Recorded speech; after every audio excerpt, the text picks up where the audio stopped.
So Alice, I'm going to turn it over to you, and you can tell us a perspective of yours and perhaps from the Hong Kong Trade and Development Council. Okay, thank you, Don. And can you hear me well? Yep, pretty good. Okay, Yep. that's good. Yeah. Okay, good day, everyone. And this is Alice from Hong Kong. And thank you, Paul and Damien, Fascination Sharing. And as a part of Hong Kong Trade Development Council, and I'm going to share with you some supply chain updates, not just in Hong Kong, but also in mainland China as well, and how Hong Kong traders and manufacturers are dealing with the supply chain disruption recently. So without further ado, and I would like to point out that even though after past few years, Hong Kong was under the shadow of China-US trade dispute and the pandemic, and which brought us logistic bottleneck and all those inflation and rising transportation costs, China is still the world's factory because we have the most biggest MNC plants in the world. And the lingering of the China-US trade war has made some of the companies and think of those idea of China plus one strategies again, or you call reshoring from China again. Well, however, face it reality, not all manufacturing products could be relocated so easily. Some products such as garments or leather goods, which require less technological involvement, they may have been expanded or moved to ASEAN countries, especially Vietnam and Indonesia, with cheaper labor costs. However, most of the production of more sophisticated, such as electronic parts and components, for example, iPhone, laptop, or microchips, in China and Japan and Taiwan are still playing a dominant role in Asia in the region. So in view of the global economic challenges, in last year, the China's 14th five-year plan announced by the mainland government, China is going to upgrade its manufacturing capabilities by 2025, while 8 priorities areas, which including AI, robotics, cloud computing, and industrial applications, and etc. So in the past 2 years, even with the pandemic, we can see that China exports in last year actually grew by 30%. And since Hong Kong is a major trading partner with China, Hong Kong is a re-export hub, most of our goods are re-export from origin from China to other parts of the world. And with China's strong export performance last year, Hong Kong exports also surged by 25%, indicating that Hong Kong and China are playing a very closely tied role with each other during the export performance and the supply chain as well. So it has been more than 3 years since the first COVID outbreak. And however, I think China is still the only country we keep the zero COVID policy in the world.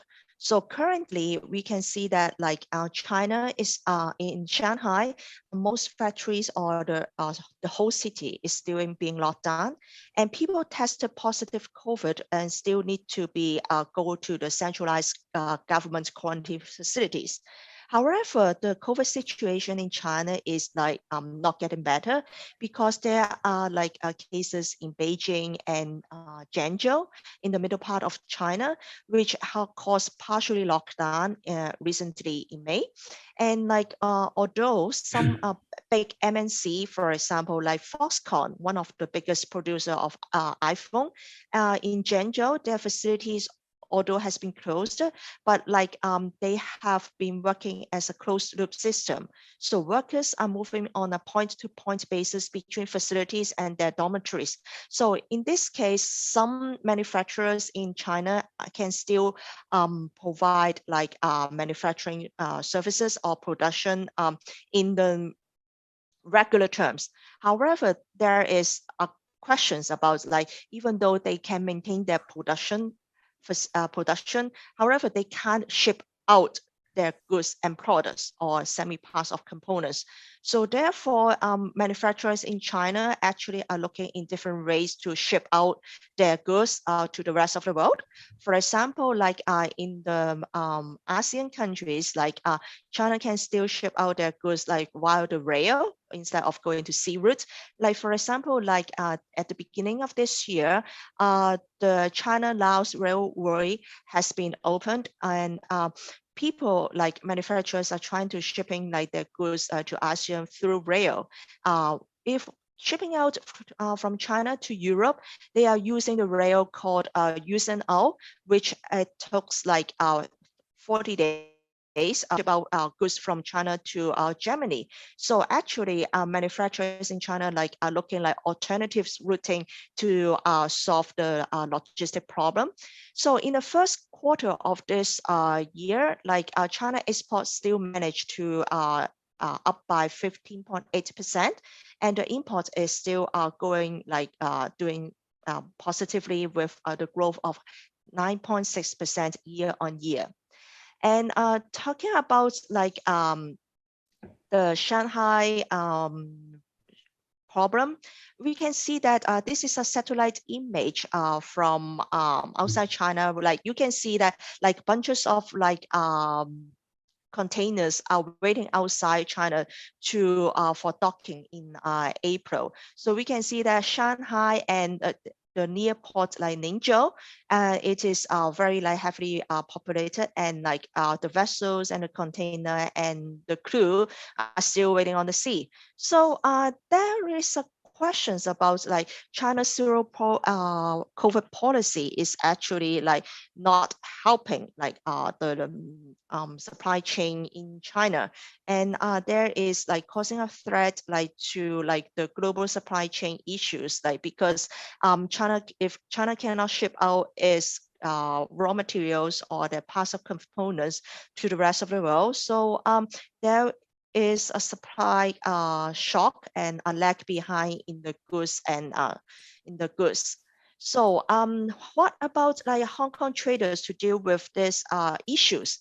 So in the first quarter of this year, HKTDC had conducted a survey which we interviewed like 500 traders and manufacturers in Hong Kong.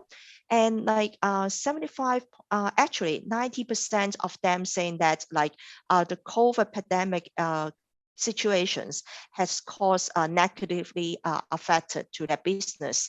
And among them, like 75% of the respondents said that the increased transportation cost is their main concern and their main challenges. And actually this has been rise from 60% from the previous quarter. And we can see that the logistic bottleneck is still being a concern, and it is still the biggest concern of Hong Kong traders and manufacturers. And in addition, the disruption to logistic and distribution arrangement has also caused problems to Hong Kong manufacturers and traders. And we can see that 64.5% respondent reported that is an issue to them. And however, like the shortage of raw materials and parts and components are also their concern. So therefore, the logistic bottlenecks had negatively affected like Hong Kong manufacturers and traders. So what did they do to like mitigate the problem? So for Hong Kong traders, they are trying to like use the just-in-case inventory strategies to cater the problem of logistic bottleneck. Like because in the past, many traders they use a just-in-time inventory system to manage their stock, which they only receive the goods as close as possible when they actually need them.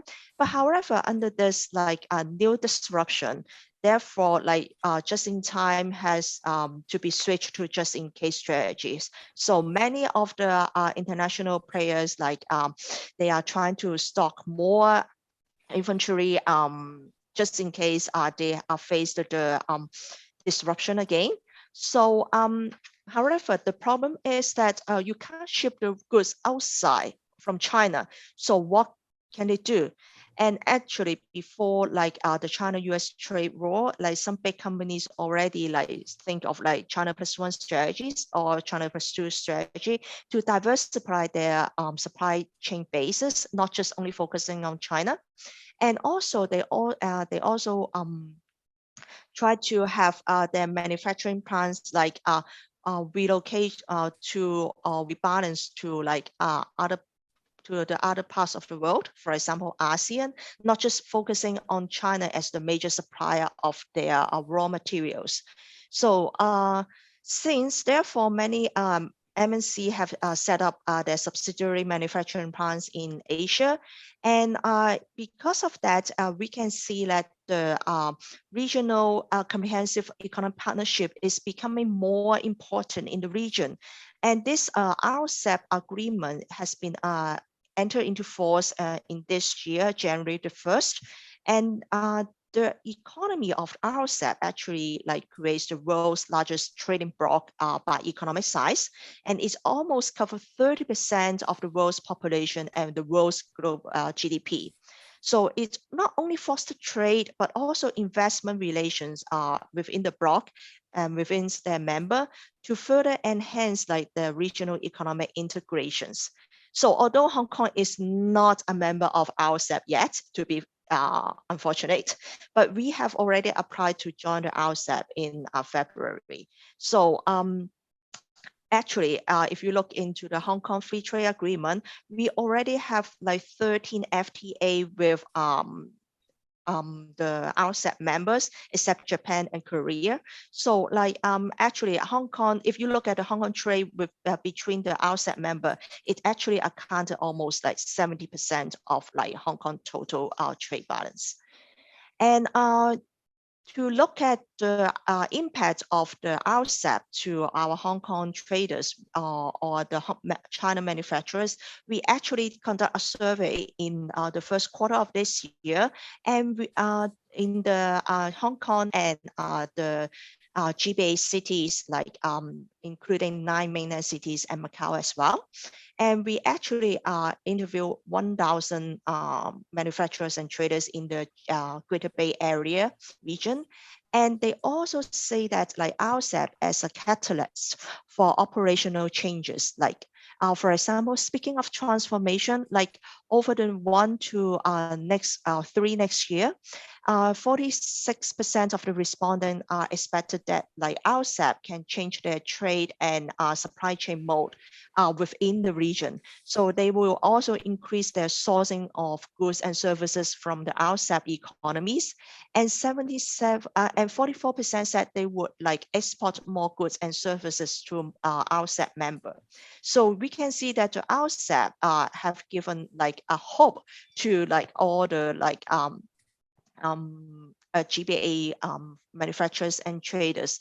But if you look at trade with non-RCEP economies, we can see that like within the green bar, we're saying that like in the next 1 to 3 years, they will increase also like sourcing goods and finding services provider with the non-RCEP economies. It is because like I believe that once the RCEP has taken into force, like with the trade, with the tariff, lowering the tariff to 0%, like although it's take like maybe 20 years times, but with gradual tariff decrease, we can see that like the supply chain will be getting more complex in the region. It is because like the goods, the semiconductor or the semi-fine product goods, they can like travel or they can ship to further manufacturing within the RCEP members countries like freely and without like additional tariff.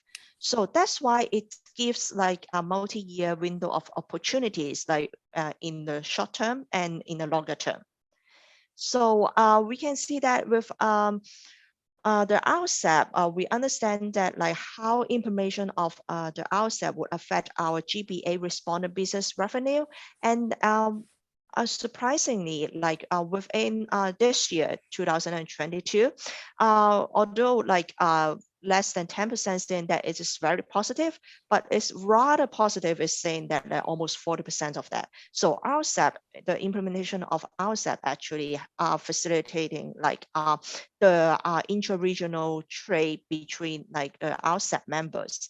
So if you're looking at beyond like 2025, you can see that like rather positive and very positive are still like being the major taking the major share. So if you look at the GBA manufacturers and traders, their view, RCEP will do no harm. Very negative is like almost zero in our survey. So the key takeaways like is that like the supply chain is like increasing reliance on digitalization and the trade and the data that can be generated at every point in a product's journey. Because like as I mentioned before, like in the 14th five-year plan, China is actually upgrading its like manufacturing plans and applications, while like cloud computing and big data and AI and robotics, like these automations are leading like many businesses to take a fresh look in their supply chain. So time is money, and then taking time to take action is very crucial during like this supply chain like disruption. And Hong Kong has been like a long-standing strength in the areas such as like legal and professional service. And we have like professional shipping consultants, and they can like help you to find a route like to ship out your goods from China, not by sea, but or maybe by rail or by other means of transportation. So in this like changing circumstances, I think Hong Kong is still playing a key role in the supply chain challenges during this time. So if you have any questions, feel free. And if you have time, please take a look at our website for further information. Thank you. Great. Let's see. I'm not muted. Great. Alice, thank you so much for that. Lots of information there. One quick question to you before I get to some other questions, and we have about 10 minutes max because we want to finish on time. Are you aware of a distinction between inflation in mainland China and inflation in Hong Kong? Is that like a relatively known number and distinction? Actually, the inflation in Hong Kong is we call CPI, and then is around 2%. Like it's not edging up like severely in Hong Kong yet. And the China inflation is basically like led by the consumption on food, and energy price in China is controlled by the government, so it's not playing a huge impact on China's inflation yet. Got it.